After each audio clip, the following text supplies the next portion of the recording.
Good morning. SVM YouTube channel पर आप सभी का हार्दिक अभिनंदन है। आज हम अध्याय 11 विश्व अंतरराष्ट्रीय व्यापार के बारे में अध्ययन करेंगे। विश्व अंतरराष्ट्रीय व्यापार। तो सबसे पहले आप देखिए, आपको पहले वाले वीडियो में बताया गया था जिसमें हमने व्यवसायों के बारे में पढ़ा था कि व्यापार जो है वो किस व्यवसाय के अंतर्गत आता है। तो देखिए, व्यापार आर्थिक क्रियाकलाप में तृतीयक क्रियाकलाप के रूप में आता है, या हम कहें कि व्यापार आर्थिक क्रियाकलाप में तृतीयक व्यवसाय के अंतर्गत आता है और व्यापार को दो स्तरों पर विभाजित किया जा सकता है। यानी व्यापार को हम दो स्तरों में बांट सकते हैं। दो स्तर कौन कौन से हैं? पहला है अंतरराष्ट्रीय व्यापार। अंतरराष्ट्रीय व्यापार। और दूसरा है राष्ट्रीय व्यापार।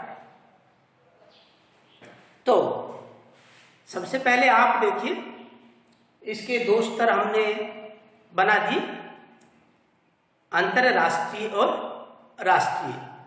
अब दोनों में आपको अंतर समझना है कि अंतरराष्ट्रीय व्यापार अलग अलग राष्ट्रों के बीच किया जाता है, या हम कहें कि अंतरराष्ट्रीय व्यापार विभिन्न राष्ट्रों के बीच राष्ट्रीय सीमाओं के आर पार वस्तुओं और सेवाओं का आदान प्रदान किया जाता है। इसको हम अंतरराष्ट्रीय व्यापार कहते हैं। जबकि राष्ट्रों को व्यापार करने की आवश्यकता उन वस्तुओं को प्राप्त करने के लिए होती है जिन्हें या तो वे स्वयं उत्पादित नहीं कर सकते अथवा जिन्हें वे अन्य स्थानों से कम दामों में खरीद सकें। तो इसको हम अंतरराष्ट्रीय व्यापार कहते हैं, जो एक देश से दूसरे देश में किया जाता है। अब क्यों किया जाता है इसके बारे में मैं आपको बता चुका हूं कि व्यापार करने की आवश्यकता उन वस्तुओं को प्राप्त करने के लिए होती है, या तो वो देश उत्पादित नहीं कर सकते, या उन देशों में वो नहीं है, या फिर दूसरे स्थानों से वो, दूसरे देशों से वो कम दामों में खरीद सकते हैं। तो अंतरराष्ट्रीय व्यापार को हम विदेशी व्यापार भी कह सकते हैं। तो विदेशी व्यापार दो या दो से अधिक देशों के मध्य संपन्न होता है। इसके विपरीत हम बात करें राष्ट्रीय व्यापार की, तो राष्ट्रीय व्यापार जो है वो एक देश की राजनीतिक सीमाओं को पार करके जो होता है वो अंतरराष्ट्रीय व्यापार हो गया, और देश की सीमाओं के अंदर जो व्यापार किया जाता है उसे हम राष्ट्रीय व्यापार कहेंगे। तो व्यापार में दोनों बातें, यानी इन सीमाओं को आपको ध्यान में रखना है। तो राष्ट्रीय व्यापार हो गया राष्ट्र की सीमाओं के अंदर, और अंतरराष्ट्रीय व्यापार हो गया देश की सीमाओं से बाहर दूसरे देशों में किसी भी देश के साथ में व्यापार किया जा सकता है। तो इस प्रकार से व्यापार जो है वो प्राचीन समय से किया जाने वाला व्यवसाय है। बहुत पहले विनिमय व्यवसाय हुआ करता था। एक वस्तु को किसी को दूसरे को दे करके दूसरे की वस्तु स्वयं को प्राप्त करना। तो वस्तुओं का जो इस प्रकार से आदान प्रदान होता था उसे हम कहते थे विनिमय व्यापार। अब हम बात करेंगे थोड़ा सा अंतर्राष्ट्रीय व्यापार के इतिहास के बारे में कि प्राचीन समय में देखो लंबी दूरियों का परिवहन जो था वो बहुत ही जोखिमपूर्ण था, इसलिए लोग स्थानीय बाजारों तक ही सीमित हुआ करते थे और अपनी मूलभूत आवश्यकताओं भोजन वस्त्र आदि पर ही खर्च किया करते थे। केवल धनी लोग ही आभूषण और महंगे परिधान खरीदते थे। इसी प्रकार से प्राचीन रेशम मार्ग जो था उसके बारे में भी देखो, ये व्यापार का एक महत्वपूर्ण उदाहरण है जो लगभग 600 किलोमीटर लंबे मार्ग के सहारे रोम को चीन से जोड़ता था और उन देशों के मध्य चीन से बने रेशम रोम तक और रोम से वस्त्र मसाले और अन्य महंगी वस्तुओं का व्यापार होता था। इसी प्रकार से यदि हम व्यापार की बात करें तो 15वीं शताब्दी से ही यूरोपीय उपनिवेशवाद शुरू हुआ और विदेशी वस्तुओं के साथ व्यापार के साथ ही व्यापार के एक नए स्वरूप का उदय हुआ जिसे दास व्यापार कहा जाता है। लोगों को बंधक बना करके दूसरे क्षेत्रों में ले जा करके उनसे काम करवाना दास व्यापार कहलाता है। पुर्तगालियों, डचों, स्पेनिश लोगों व अंग्रेजों ने अफ्रीकी मूल के निवासियों को पकड़ा और जबरदस्ती या कहें बलपूर्वक उनको बागानों में काम करने हेतु नए खोजे गए क्षेत्रों में वहां पर उनको छोड़ दिया गया और उनसे एक दास की तरह काम लिया गया। 19वीं शताब्दी के उत्तरार्ध में प्राथमिक वस्तुओं का उत्पादन करने वाले प्रदेश अधिक महत्वपूर्ण नहीं रहे और औद्योगिक राष्ट्र एक दूसरे के मुख्य ग्राहक बन गए। प्रथम और द्वितीय विश्व युद्ध के दौरान पहली बार राष्ट्रों ने व्यापार कर और संख्यात्मक प्रतिबंध लगाए। विश्व युद्ध के बाद के समय के दौरान व्यापार व शुल्क हेतु सामान्य समझौता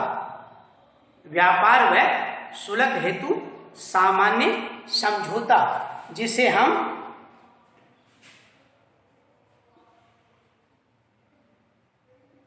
GATT गेट कह सकते हैं, general arrangement trade and tariff, जिसको हिंदी में व्यापार व शुल्क हेतु सामान्य समझौता गेट जैसी संस्थाएं बनी और यही जो गेट है इसका पूरा नाम है general arrangement trade and tariff. बाद में इसका जो स्थान है वो ले लिया WTO ने, वर्ल्ड ट्रेड ऑर्गेनाइजेशन, जिसको हम विश्व व्यापार संगठन कह सकते हैं। तो व्यापार व शुल्क हेतु सामान्य समझौता गेट जैसे संस्थानों ने, जो बाद में विश्व व्यापार संगठन WTO बना, शुल्क को घटाने में सहायता की। यानी व्यापार में जो टैक्स लग रहा था, व्यापार में जो कर लग रहा था, इन समझौतों के तहत उसमें कमी की गई। यानी अधिक से अधिक देशों को कम से कम टैक्स पर जोड़ा गया। अब हम आगे अध्ययन करेंगे अंतरराष्ट्रीय व्यापार के आधार, कि व्यापार जो किया जाता है, विदेशी व्यापार जो किया जाता है, अंतरराष्ट्रीय व्यापार जो किया जाता है एक देश से दूसरे देश में, उस अंतरराष्ट्रीय व्यापार के आधार कौन कौन से हैं, कि किस प्रकार के जो देश हैं वो एक दूसरे से व्यापार इस प्रकार से करते हैं। तो अंतरराष्ट्रीय व्यापार के प्रमुख आधारों में पहला जो आधार है वो है राष्ट्रीय संसाधनों में भिन्नता। राष्ट्रीय संसाधनों में भिन्नता मतलब भौतिक संरचना, जैसे कि वहाँ का भूविज्ञान, उच्चावच, मृदा, जलवायु में भिन्नता के कारण विश्व के राष्ट्रीय संसाधन जो हैं वो असमान रूप से वितरित है। किन्हीं देशों में पाए जाते हैं और किन्हीं देशों में नहीं पाए जाते। किन्हीं देशों में बहुत अधिक मात्रा में पाए जाते हैं तो किन्हीं देशों में बहुत कम पाए जाते हैं। तो अंतर्राष्ट्रीय व्यापार के आधार के लिए राष्ट्रीय संसाधनों में भिन्नता का होना परम आवश्यक है। इसी के अंतर्गत हम वहां की भौगोलिक संरचना की खनिज संसाधन जो है उनको आधार का निर्धारण करती है। धरातलीय भिन्नताएं फसलों व पशुओं की भिन्नता सुनिश्चित करती है।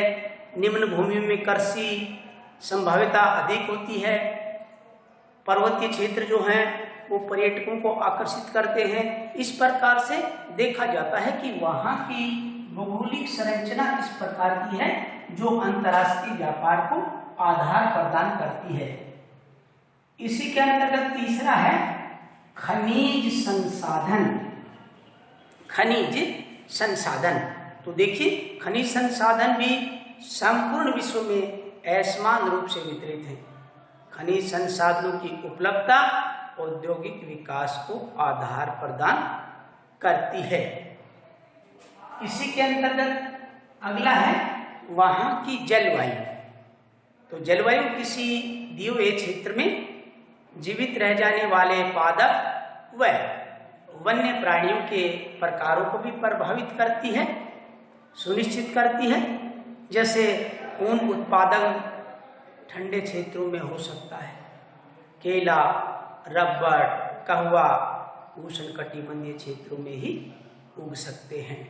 तो जलवायु भी अंतर्राष्ट्रीय व्यापार के आधार का प्रमुख कारण है जो वहाँ के राष्ट्रीय संसाधनों में भिन्नता लाता है। और राष्ट्रीय संसाधनों में भिन्नता होने के कारण ही एक राष्ट्र दूसरे राष्ट्र से आयात और निर्यात के जरिए व्यापार से जुड़ता है। दूसरा कारक है जनसंख्या कारक। अंतर्राष्ट्रीय व्यापार का प्रमुख आधार जनसंख्या कारक। विभिन्न देशों में जनसंख्या के आकार, जनसंख्या के वितरण और उसकी विविधता व्यापार की गई वस्तुओं के प्रकार और मात्रा को प्रभावित करती है। जितनी जहाँ की जनसंख्या अधिक होती है व्यापार उसी के अनुपात में, उसी के संदर्भ में, उसी की मांग के आधार पर किया जाता है। इसी के अंतर्गत हम लेंगे जनसंख्या का जो आकार है।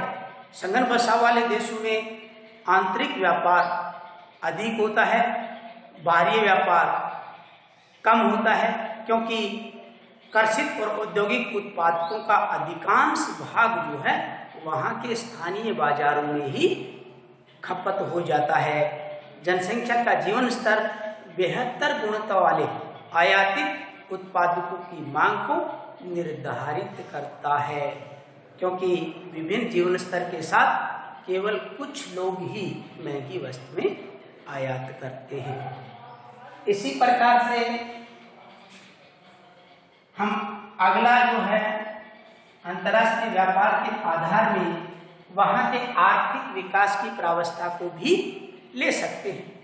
तो आर्थिक विकास की प्रावस्था देशों के आर्थिक विकास की विभिन्न अवस्थाओं में व्यापार में की गई वस्तुओं का स्वभाव या प्रकार बदल जाता है।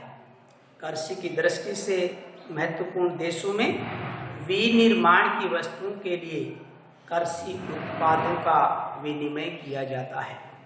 औद्योगिक राष्ट्र मशीनरी और निर्मित उत्पादों का निर्यात करते हैं तथा खाद्यान्न तथा अन्य कच्चे पदार्थों का आयात करते हैं। यानी जिस देश के पास में जिस प्रकार के संसाधन हैं, पर्याप्त मात्रा में हैं, देश की जनता काम में लेकर के जो शेष रह जाते हैं उनका दूसरे देशों को निर्यात करती है और अपने देश में जिन चीज़ों की कमी होती है वो दूसरे देशों से मंगवा लेती है। अगला अंतर्राष्ट्रीय व्यापार का आधार है विदेशी निवेश की सीमा। ये बहुत ही महत्वपूर्ण है। तो इसमें देखो, विदेशी निवेश विकासशील देशों में व्यापार को बढ़ावा दे सकता है। जिनके पास खनन, तेल खनन, भारी अभियांत्रिकी, काष्ठ कबाड़, बागवानी कृषि के विकास के लिए आवश्यक पूंजी का अभाव है। विकासशील देशों में ऐसे पूंजी प्रधान उद्योगों के विकास के लिए आवश्यक पूंजी का क्या होता है? अभाव होता है। तो ऐसे देश जो हैं वो व्यापार में निवेश की सीमा का निर्धारण करते हैं कि किस सीमा तक विदेशी निवेश किया जा सके। तो इस प्रकार संपूर्ण देश जो हैं उनके व्यापार के परिणाम को आगे बढ़ाता है कि उस देश में विदेशी निवेश की सीमा का निर्धारण क्या होना चाहिए। और अंतिम पॉइंट इसका है, हम लेते हैं परिवहन। तो परिवहन भी अंतर्राष्ट्रीय व्यापार का प्रमुख आधार होता है, क्योंकि जैसे पुराने समय में परिवहन के पर्याप्त और समुचित साधनों का अभाव स्थानीय क्षेत्रों में व्यापार को प्रतिबंधित करता था। केवल उच्च मूल्य वाली वस्तुएं जैसे रत्न, आभूषण, रेशम तथा मसाले का लंबी दूरियों तक व्यापार किया जाता था। रेल, समुद्री तथा वायु परिवहन के विस्तार और प्रशीतलन परीक्षण के बेहतर साधनों के साथ व्यापार ने स्थानिक विस्तार का अनुभव किया। यानी जैसे जैसे परिवहन के साधनों का विस्तार होता गया वैसे वैसे अंतर्राष्ट्रीय व्यापार को आधार मिलता गया। तो इस प्रकार से हम देखते हैं कि अंतर्राष्ट्रीय व्यापार के जो आधार हैं वो बहुत ही महत्वपूर्ण होते हैं। तो उनके लिए देखो कि सीधी सी बात है कि राष्ट्रीय संसाधनों में भिन्नता होनी चाहिए। वहाँ की भौगोलिक संरचना जो है वो अंतर्राष्ट्रीय व्यापार को प्रभावित करती है। वहाँ के खनिज संसाधन हैं वो भी अंतर्राष्ट्रीय व्यापार को प्रभावित करते हैं। वहाँ की जलवायु है, वहाँ की जनसंख्या है, वहाँ के सांस्कृतिक कारक हैं, वहाँ का आर्थिक विकास है। इस प्रकार से इन सभी का अंतर्राष्ट्रीय व्यापार में बड़ा महत्व होता है। तो इनको हम अंतर्राष्ट्रीय व्यापार के आधार कहते हैं। तो आज के लिए इतना ही। नमस्कार। आपका दिन मंगलमय हो।